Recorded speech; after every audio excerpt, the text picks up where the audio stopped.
इसमें जो है ना ट्रैक रिकॉर्ड मेंटेन करके रखा जाता है कि आपकी बाइक की सर्विसिंग कब हुई।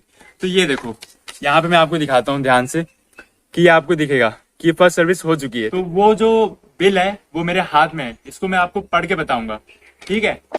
हे गाइस, कैसे हैं आप सब। मेरा नाम है आदित्य यादव। दोस्तों आज मैं अपनी बाइक होंडा SP 125 की फर्स्ट सर्विस एक्सपीरियंस के बारे में आज आपको बताऊंगा। क्या रहा मेरा इस बाइक के साथ सर्विस एक्सपीरियंस, और दोस्तों आपको कौन कौन से डॉक्यूमेंट ध्यान में रखने चाहिए जब आप सर्विसिंग सेंटर पे जाते हैं बाइक को सर्विस कराने के लिए, और कौन कौन सी छोटी मोटी बातें जो आपको बहुत ही ज्यादा ध्यान रखनी सर्विसिंग सेंटर जाने से पहले, और मेरा कितना पैसा खर्च हुआ फर्स्ट सर्विसिंग में। आज मैं आपको ये सारी चीजें बताऊंगा। तो चलिए वीडियो को स्टार्ट करते हैं विदाउट एनी वेस्टिंग टाइम। तो दोस्तों अब हम आते हैं पहले फर्स्ट पॉइंट में कि आपकी जो बाइक है वो सर्विस सेंटर जाने के लिए कब एलिजिबल हो जाती है। तो इसमें दो क्राइटेरिया है, या तो आपकी बाइक 700 किलोमीटर से ज्यादा चली होनी चाहिए, या फिर आपकी बाइक को लिए हुए 15 दिन से ज्यादा हो जाने चाहिए। अगर इन दोनों में से कोई एक भी चीज पूरी हो रही है तो आप सर्विसिंग सेंटर जा सकते हैं। फॉर एग्जाम्पल मान लो कि मेरी बाइक को अब 700 किलोमीटर चले हुए हो चुके हैं, तो अब मैं बाइक सर्विसिंग सेंटर पे ले जा सकता हूँ भले ही उसको 15 दिन ना हुए हों। तो इस बात का आपको ध्यान रखना है कि आपकी बाइक कब सर्विस सेंटर जाने के लिए एलिजिबल होती है, ये चीज आपको जरूर मालूम। अब हम आते हैं अपने सेकंड पॉइंट पर। दोस्तों अब हम जाने कि आपको कब अपनी जो बाइक है सर्विसिंग सेंटर पे ले जानी चाहिए। एक दिन में 24 घंटे होते हैं जैसे कि हम सभी को मालूम है, और जो शोरूम खुलता है वो सुबह के 9 या 10 बजे खुलता है और शाम को 7 या 8 बजे बंद हो जाता है नॉर्मली। तो आपकी जो बाइक है वो सर्विसिंग सेंटर पे कब जानी चाहिए। तो दोस्तों इस पे मेरे पास एक कहानी है। क्या हुआ कि मैं गया, दिन में गया 11 बजे, दोपहर में मैं 11 बजे गया सर्विसिंग सेंटर पर, और वहां पे जाने के बाद मैंने देखा कि वहां पे 22 गाड़ियां खड़ी हुई हैं। मैंने तो ये सोचा था यार आराम से हो जाएगा, कोई दिक्कत होगी नहीं, बहुत भीड़ होगी नहीं। भाई वहां गया तो 22 गाड़ियां खड़ी थी, स्कूटी बाइक मिलाकर। तो फिर मैंने वहां पे जो रजिस्ट्रेशन कर रहा था मेरी बाइक का, मैंने उससे पूछा भाई कितना टाइम लग जाएगा। तो उसने कहा कि सर आपको शाम के 5 भी बज सकते हैं, मतलब कि 11 से लेके 5 बजे तो मैं वहीं रुकूं, 6 घंटे मेरे बर्बाद हो जाते हैं। तो भाई मैंने उससे पूछा कि मैं कौन से बेस्ट टाइम पे आऊं जिससे मेरी जो बाइक की जो सर्विसिंग है वो जल्दी से जल्दी हो जाए। तो उसने बोला कि आप आइए सर सुबह के 9 बजे, क्योंकि सुबह के 9 बजे बहुत कम लोग आते हैं। जब मैं सुबह गया, अगले दिन फिर सुबह चला गया मैं, ठीक है।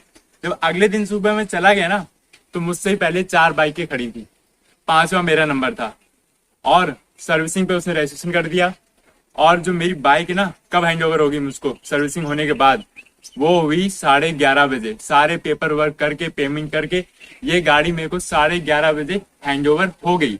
इसका मतलब क्या है कि आपको जब भी बाइक सर्विसिंग कराने जाना है तो सुबह जाइए। सुबह एकदम बेस्ट टाइम है, आपका कम से कम समय बर्बाद होगा वहां पर, क्योंकि बाइक सर्विसिंग में बहुत ज्यादा टाइम लग जाता है। अगर आप दोपहर में जाएंगे या फिर 11 बजे के बाद भी जाएंगे तो बहुत ज्यादा आपको नुकसान हो सकता है आपके समय का, क्योंकि समय ही सब कुछ होता है। हर कोई खाली तो बैठा नहीं रहता, वो बहुत मुश्किल से समय निकाल के आता है। तो आप समय निकाल के आइए सुबह, कि सुबह आप जितने जल्दी आएंगे उतने जल्दी आपकी बाइक की सर्विसिंग हो जाएगी। तो 11:30 बजे मुझे हैंड ओवर होगी गाड़ी, जब मैं सुबह के 9 बजे आया। और तब मैं जब 11 बजे आया था उससे एक दिन पहले, तब वो कह रहे थे 5 बजे। 6 घंटे अगर आपको बर्बाद करने तो आप 11 बजे जाइए, अगर आपको 2 घंटे बर्बाद करने तो सुबह के 9 बजे जाइए। ये था मेरा कब आपको जाना चाहिए सर्विसिंग सेंटर पर, ये मेरा एक्सपीरियंस है।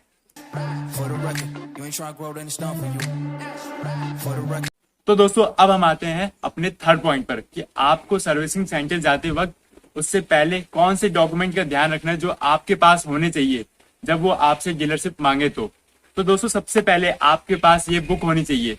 ये जो बुक है ये आपको आपकी बाइक के साथ जरूर मिलेगी। तो ये बाइक की बुक होती है, इसमें क्या होता है सारा जो रिकॉर्ड है वो मेंटेन होता है कि आपकी बाइक की सर्विसिंग कब हुई। तो ये बहुत ही ज्यादा जरूरी है। अगर ये नहीं हुआ आपके पास तो शायद वो आपको वापस भेज दें और आपको ये घर से बुक लेके आनी पड़ेगी। और आप अपनी कोई भी एक आईडी प्रूफ जरूर रखें, क्या पता मांग ले वो। और इससे ज्यादा कोई ज्यादा डॉक्यूमेंट चाहिए नहीं, बस आपके पास ये जरूर होना चाहिए। जब तक आपके पास ये बुक नहीं है तब तक आपकी सर्विसिंग होगी नहीं, क्योंकि इसमें जो है ना ट्रैक रिकॉर्ड मेंटेन करके रखा जाता है कि आपकी बाइक की सर्विसिंग कब हुई। तो ये देखो यहाँ पे मैं आपको दिखाता हूँ ध्यान से कि आपको दिखेगा कि फर्स्ट सर्विस हो चुकी है। तो इसमें क्या आपका रिकॉर्ड मेंटेन होता है कि फर्स्ट सर्विसिंग कब हुई, फोर्थ सर्विसिंग कब हुई, ये सब कुछ A to Z आपका मेंटेन होता है। तो आपको ये जरूर लेके जाना है। तो दोस्तों अब हम बात करते हैं होंडा की सर्विसिंग क्वालिटी के बारे में। तो दोस्तों होंडा की सर्विसिंग क्वालिटी अच्छी रही है बुरी रही, मैं आपको बताता हूँ। देखिए मार्च में क्या था कि इसके 15 दिन हो गए थे लिए हुए, पर ये 700 किलोमीटर इसके जो है कंप्लीट नहीं हुए थे, है ना। तो क्या हुआ, मेरे को आलस सा आ रहा था, मेरे पेपर ही चल रहे थे।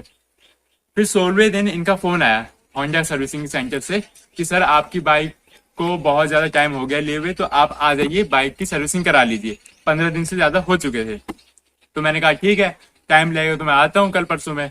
फिर इनका अगले दिन फिर आया कॉल, ऐसे इन्होंने बोला। मैंने कहा ठीक है अगले दिन आता हूँ। फिर अगले दिन फिर आया, फिर मैंने कहा कि भाई अगले दिन फिर आऊंगा, ठीक है। तो ये जो क्वालिटी है ना इनकी, कि बार बार कस्टमर को बताना कि सर आपकी जो बाइक है वो सर्विसिंग के लिए एलिजिबल हो गई है, आप आ जाइए बाइक की सर्विसिंग करा लीजिए, ये बहुत ही अच्छी चीज है जो मेरे को बहुत ही ज्यादा भा गई है इनके लिए।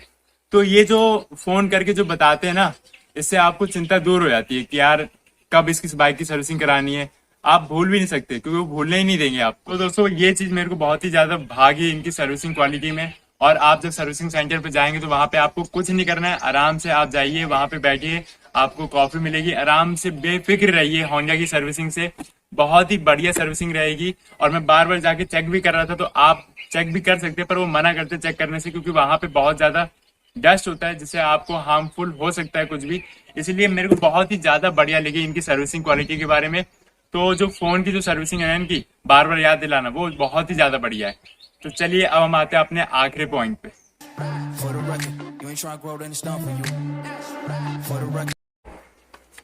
तो दोस्तों अब हम आते हैं इस बाइक की सर्विसिंग कॉस्ट पर। बाइक की फर्स्ट सर्विसिंग पे आपको कितना कॉस्ट देना पड़ सकता है और मेरे को कितना देना पड़ा, तो इससे आप अंदाजा लगा सकते हैं। तो वो जो बिल है वो मेरे हाथ में है, इसको मैं आपको पढ़ के बताऊंगा, ठीक है। तो चलिए अब हम स्टार्ट करते हैं। तो पहला जो मेन पैसा है वो आपको देना पड़ा है, मेरे को मतलब जो देना पड़ा है वो है इंजन ऑयल का। खाली जो मेरे को मेन पैसा है ना वो इंजन ऑयल का देना पड़ा है, जो कि है अप्रोक्स 270 रुपए, ठीक है। अब इसके बाद इसमें जीएसटी लगा, सीजीएसटी लगा। जीएसटी और सीजीएसटी क्या होता है, एक तो सेंट्रल गवर्नमेंट का और एक स्टेट गवर्नमेंट का। 9% मेरे को देना पड़ा, तो वो हो गया 24 रुपए एक्स्ट्रा। तो कुल मिला के 50 रुपए मेरे को जीएसटी देना पड़ा और सीजीएसटी। तब जाके मेरा जो टोटल अमाउंट है ना वो 314 रुपए बना, मतलब कि 314 रुपए मेरे को देना पड़ा उनको। और उसके बाद फिर से टोटल जो टैक्स है वो सब मिलाकर 48 रुपए लगभग टैक्स लगा मेरा, ठीक है।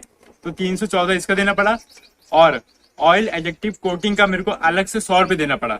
तो कुल मिला के मेरे को देना पड़ा 414 रुपए। 414 रुपए मेरे को उनको पे करना पड़ा as a first service cost. तो देख लीजिए आपको कितना सर्विसिंग कॉस्ट पड़ेगा। कुल मिला के आपको इसी के आसपास ही सर्विसिंग कॉस्ट आपको पड़ेगा आपकी बाइक की फर्स्ट सर्विसिंग का। जो मेन पैसा है वो खाली इंजन ऑयल का है और किसी चीज का नहीं है, बाकी सब टैक्स है और ऑयल एडिक्टिंग कोटिंग का है। और जो भी मेन चीज है मैंने आपके सामने सारी जो है स्क्रीनशॉट, उसका मतलब कि फोटो लगा दिया है। और यही था मेरा पहला जो सर्विसिंग एक्सपीरियंस कि भाई मेरे बाइक के जो फर्स्ट सर्विसिंग मेरा कैसा रहा।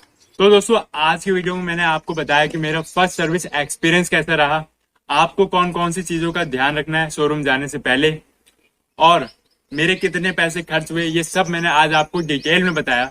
तो अभी तक आपको मेरी ये वीडियो अच्छी लगी हो तो लाइक कर दो, सब्सक्राइब कर दो और बेल आइकन जरूर दबा दो। भाई 90% जो लोग हैं ना वो सब्सक्राइब नहीं करते, खाली 8% लोग हैं जो सब्सक्राइब करते हैं अप्रॉक्स। तो यार बहुत बुरा लगता है जब हम इतनी मेहनत करते हैं आपके लिए, और अभी लॉकडाउन हट जाए एक से एक धांसू वीडियो आपके लिए लाऊंगा, फिर आप कहना कि अच्छी वीडियो नहीं आई। तो और बहुत ही ज्यादा मेहनत करूंगा मैं। आप प्लीज मेरे चैनल को सब्सक्राइब करें, बेल आइकन दबाएं। और अभी तक आपने मेरी इस बाइक की वीडियो नहीं देखी है तो डिस्क्रिप्शन में लिंक दे दूंगा, वहां पे जाके आप इस बाइक की फुल रिव्यू देख सकते हैं। तो जय हिंद, जय भारत।